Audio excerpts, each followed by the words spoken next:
Good morning. Happy Sabbath.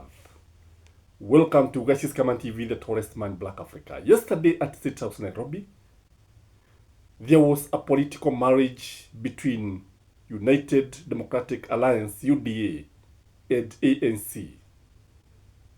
And UDA changed to United Democratic Alliance Party. So we only added the letter P. And ANC had to close shop. Ladies and gentlemen, this marriage is significant, politically speaking, because of a number of reasons. Number one, William Samoei Ruto is the party leader of UDA and the President of the Republic of Kenya, and Musalia Mudavadi is the owner of ANC and the Prime Cabinet Secretary.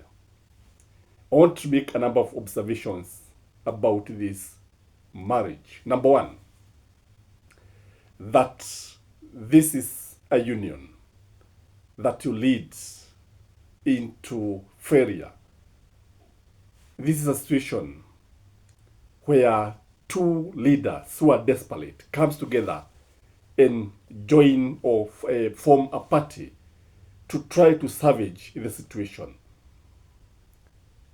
The funny thing is that Kithure Kindiki is the deputy president, but the new party has a new deputy party leader. This one tells you that should William Samoei Ruto happens to win the 2027 general elections, because in politics anything is possible, then most likely he will have Musalia Mudavadi as his DP. So Kindiki's time, as I've always said, that he's a transitional deputy president. Kindiki has no future in UDA. Simply because when you look at it, even his Mount Kenya people are not in UDA. The other thing that will be of interest is how ODM is going to join William Samoei Ruto. Because when you look at ODM is currently divided. There are those who are working with the government and they are very happy and they are actually eating life with a big spoon. Wanatuonyesha matubo. They are vomiting on our shoes. They are talking anyhow. And they have no regard for anybody. And you know them. You have seen them speaking in parliament. We have seen them speaking in political rallies. Then there are those like Babu Owino, who are with the people and have refused to join William Samoei Ruto. There are those like Sifuna, who strongly believe that William Samoei Ruto cannot win the elections, whatever the case. This means that if ODM is going to join the government, then where will be Musalia Mudavadi? And how is it going to be? The other issue that comes into mind is who is the chairman of this new party? Because William Samoei Ruto is the party leader. And then, look at the venue where the marriage took place. You know, in politics, the venue where an event takes place is usually very, very significant as far as politics is concerned. This marriage took place at State House, Nairobi. And State House is the seat of power. It's where the president works from. He can even also live there, like Kibaki did. What does this tell you? It raises some weighty questions. Like, why could this marriage be actually taken to the party headquarters? Why State House? The reason why it took place in State House, there was a political message that is being passed to the people that William Samoei Ruto is not going anywhere. He's not going anywhere. That is the message. In fact, this is mind game that Kenya should be prepared to see William Samoei Ruto beyond 2027 in State House. Because you cannot tell me that they just decided to actually cement their marriage in State House. The other thing is that when you look at it, it looked like they did not want publicity. It looked like what we call in Kikuyu, uhikiwa mafefeini. Yani a marriage that takes place in the maize plantation because you don't want people to see that you are getting married. So you see, that is why it was actually in State House. Something else that comes up, of what value does Mudavadi bring in UDA? Because when you look at Musalia Mudavadi has always been failing. He has not been succeeding. In fact, he was very, very lucky when he was named the Prime Cabinet Secretary in William Samoei Ruto's government, because without William Samoei Ruto, Mudavadi could be in the political dustbin. And then, look at Musalia Mudavadi. Musalia Mudavadi doesn't learn from anything.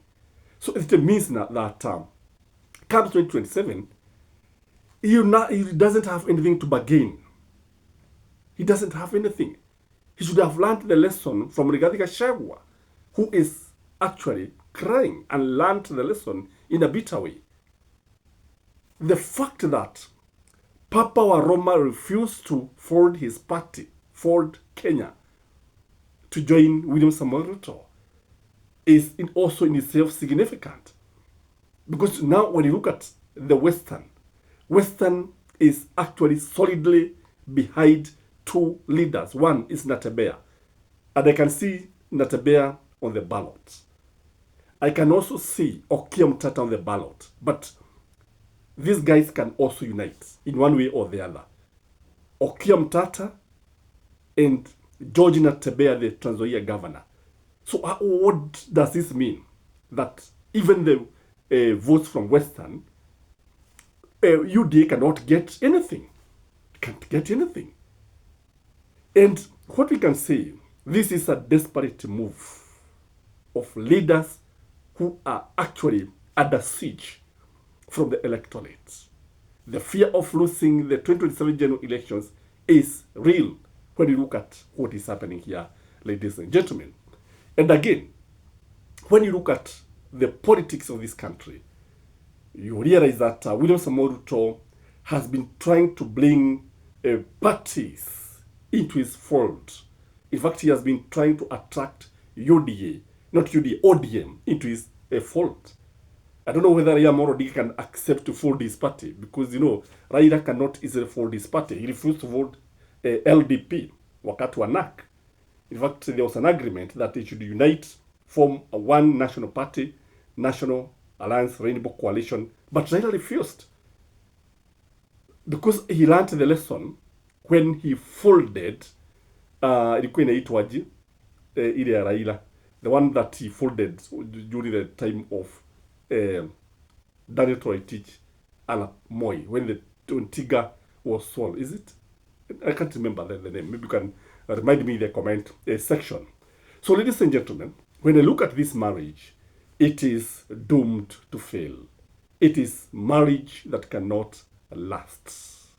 It is a marriage that is studying on seeking sad. And yet ni macho tu.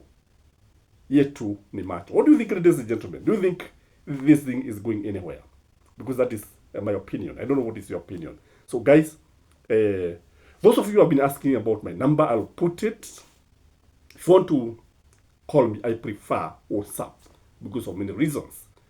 And maybe, if possible, you can, if you get something, a video where you see that we need to know, you can always forward in my WhatsApp number. Have a blessed Saturday. Till next time. Bye-bye.